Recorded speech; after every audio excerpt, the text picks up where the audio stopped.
Assalamualaikum. Waalaikumsalam warahmatullahi.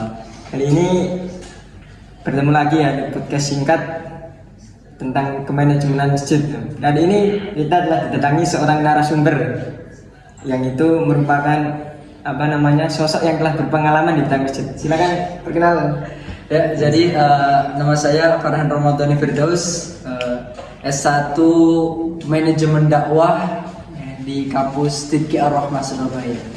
Masya Allah, ini manajemen dakwah kalau dilihat dari prodinya ini berarti yang narasumber dalamnya adalah tentang kemasjidan. Tentang salah satunya. Ini itu ada ya masjid yang viral sekarang ini. Jadi ada masjid viral yang ini memberdayakan kaum pemuda. Nah, kalau menurut narasumber ini ya, ini tuh ada masjid yang miliknya Setaki Malik kan, tahu itu? Oh ya, Malikul Mulki, betul. Nah, kalau menurut narasumber Masjid Malikul Mulki itu bagaimana? Yang saya lihat ya sering di medsos gitu kan, Masjid Malikul Mulki ini bisa dikatakan seperti kayak masjidnya para pemuda, ya. Masjidnya para pemuda. Soalnya apa? Soalnya Masjid Malikul Mulki ini emang benar-benar dia yang ngurusin itu kebanyakan para pemuda, ya. Jadi memanfaatkan sumber daya para pemuda agar bisa mengurus masjid. Ya. Oh, berarti kalau dari penjelasan ini bisa kita jabarkan ya. Berarti Masjid Malikul Mulki ini di sana itu banyak pemuda-pemuda yang ngurusi. Jadi yang ngelola masjid tersebut pemuda. Makanya semua di sistem itu agar pemuda itu nyaman di masjid. Betul sekali. Gitu. Berarti kita boleh kan main ke sana? Boleh. Assalamualaikum. Kalau tadi kita kedatangan narasumber pertama, ini narasumber kedua. Kalau kita lihat dari narasumber pertama tadi kan sekilas ini tentang Masjid Malikul Mulki itu dia itu secara garis besar itu memberdayakan pemuda. Apakah dalam situ itu cuma pemuda tok apa ada kalangan yang lain seperti lansia itu dimuliakan di sana? Kalau menurut program misalnya. Oh, jadi di Masjid Malikul Mulki ini bukan hanya fokus untuk anak muda, kaum muda saja, tapi seluruhnya, anak kecil sampai yang lansia itu ada, karena ada program makan gratis dan juga BBM gratis pertama. Oh, berarti ini kalau tadi narasumber pertama mengatakan itu pemuda, tapi di lain sisi juga ada itu yang ya, di ada. semua kalangan berarti. Ada. Kalau yang untuk pemuda itu khususnya malam weekend. Jadi ada kayak healing set night. Wah, berarti Saturday night. program di sana itu ada yang memberdayakan kaum lansia, tua-tua, ada juga yang memberdayakan kaum pemuda. Jadi imbang itu. Imbang.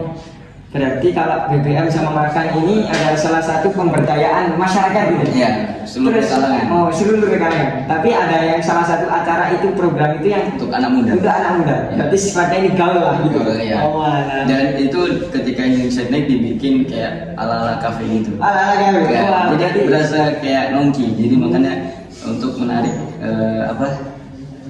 menarik berarti ya. perhatian anak muda. Oh, berarti itu ya. Berarti sangat inspiratif sekali ya Masjid Iya. Malikul Mulki ini. Seperti itu. Ya. Seperti itu. Mungkin ya besok bisa lah kita ikut acara healing set night kan. Iya. Kita masih pemuda di sini. Sampai. Assalamualaikum. Waalaikumsalam. Alhamdulillah, ini narasumber ketiga kita. Tadi kalau dilihat dari narasumber pertama, kedua, itu dia telah menjelaskan ya tentang bagaimana program dalam Masjid Malikul Mulki, tentang bagaimana pandangan secara besar Masjid Malikul Mulki bagaimana. Nah, kan ini mahasiswa studi apa ya? Ya betul sekali. Ya.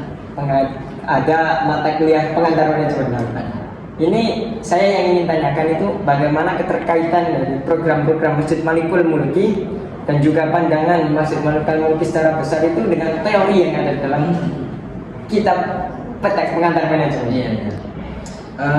Dalam fenomena ini kita dapat menganalisis menggunakan konsep itu peran penting manajemen dalam pengelolaan masjid oleh ada namanya buku pengantar manajemen kami yang dibuat oleh Ustadz kami sendiri, Ustadz Ahmad Faiz Kudlari Toha itu. Nah, jadi di dalam buku tersebut ada namanya peran penting manajemen dalam pengelolaan masjid yang relevan. Nah, di sini kita mengambil 3 teori.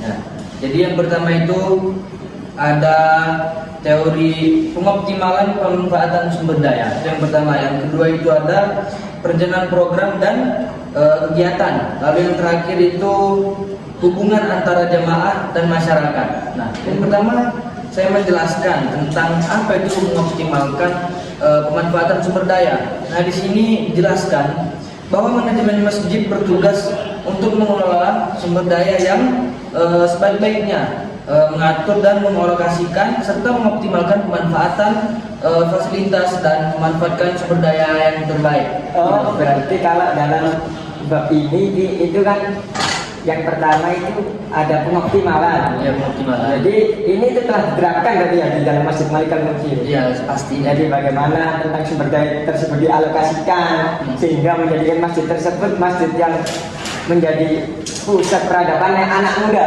dan juga pemberdayaan masyarakat secara umumnya. Kalau boleh tahu di dalam teori tersebut itu ada pada bab berapa ya dan halaman berapa? Nah, kalau pada teori tersebut itu tentunya pada bab 1 dan halaman ke-4 sampai ke-5. Berarti bab 1 halaman 4 sampai 5. Nah, detail. Ya, detail di dalamnya. Kalau boleh tahu nih ya, yang pertama tadi pengoptimalan, terus itu ada yang kedua tadi bisa dijelaskan? Nah, yang kedua ini tentang perencanaan dan program kegiatan. Nah, maksud di sini adalah pengurus masjid tentunya harus merencanakan program dan kegiatan supaya masyarakat itu bisa lebih tertarik untuk ke masjid. Nah, berarti kalau kita lihat dari fenomena yang telah dijelaskan narasumber 1 2 tadi, seperti halnya ada healing satellite, itu berarti itu menarik ya, anak-anak muda. Anak muda juga kalangan. Ya. Berarti ada makan gratis, kajian gratis, BBM gratis, itu menarik masyarakat secara umum dan untuk memberdayakan masyarakat tersebut. Nah, berarti ini sudah relevan ya dengan teori yang ada dalam buku manajemen tersebut. Kalau boleh tahu ini kan yang kedua, yang ketiga itu bagaimana? Nah, yang ketiga ini ada hubungan jamaah dan masyarakat. Maksudnya adalah Masjid Malikul Mulki ini juga melibatkan interaksi antara hubungan jamaah dan masyarakat sekitar. Nah, contohnya Masjid Malikul Mulki ini kan mengadakan makan gratis kan? Gratis. Nah, jadi Masjid Malikul Mulki ini kayak memanggil pedagang kaki lima gitu ke masjid. Jadi ada hubungan gitu. Berarti keuntungan juga nih pedagang kaki lima ini. Berarti secara tidak langsung ini ya. Kalau di dalam teori kan ada hubungan jamaah masyarakat. Kalau di Malikul Mulki itu ada prakteknya ya. Iya, prakteknya. Jadi prakteknya itu kalau seumpama ya kita ngadakan di Masjid Malikul Mulki ngadakan makan gratis, itu nanti ya tetap yang untung masyarakat sekitar, masyarakat kaki lima sekitar. Iya. Gitu. Jadi ini sangat relevan ya dengan teori yang ada di Malikul Betul sekali. Mungkin ya kalau dari 3 tadi berarti Masjid Malikul Mulki ini termanajemen dengan baik gitu ya. Betul sekali, sangat baik manajemen. Berarti sesuai dengan apa yang kita ajari bersama itu. Sesuai ada masuk dalam buku tersebut. Ya, mungkin ya cukup itu yang mungkin dari teori. Terima kasih yang kita sampaikan. Oh, Bang Farah ya, kita kembali dengan narasumber kelima. Ini saya ingin tanyakan gitu kan.